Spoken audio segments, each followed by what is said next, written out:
ಇನ್ನು ತಗ ಅಣ್ಣನ ಪ್ಯಾಂಟ್ ವಾಷಿಂಗ್ ಮಿಷಿನ್ಗೆ ಹಾಕೋ. ಸರಿಯಪ್ಪ. ಅಣ್ಣ ಕಾಸು ಗೀಸ್ ಬಿಟ್ಟಿದ್ರೆ ಏನಿದು? ಇದೇನಣ್ಣ ಇದು ಸಿಕ್ತು? ಇದಾ ಮೆಡಿಕಲ್ ಬಂದಿರೋ ಹೊಸ ಬಲೂನು ನೋಡಿ. 3 days later. ಇನ್ನು ಬಾಪ ಇಲ್ಲಿ ಹೋಗ್ಬಿಟ್ಟು ಬರ್ತಡೆಗ ಬಲೂನು ಸಾಮಾನೆಲ್ಲ ತಗೊಂಬಾಪ. ಸರಿಯಪ್ಪ.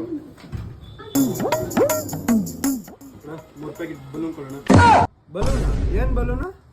ಮೆಡಿಕಲ್ ಅಲ್ಲಿ ಸಿಗುತ್ತಂತಲ್ಲ ಬಲೂನು, ಅದು. ಆ ಬಲೂನಾ?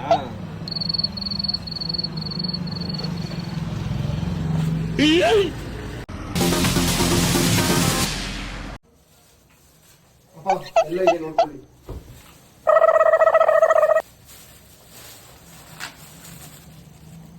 ಏನೋ ಇದು? ಅಪ್ಪ ನಂಗೆ ಗೊತ್ತಿಲ್ಲ, ಅಣ್ಣ ಹೇಳಿ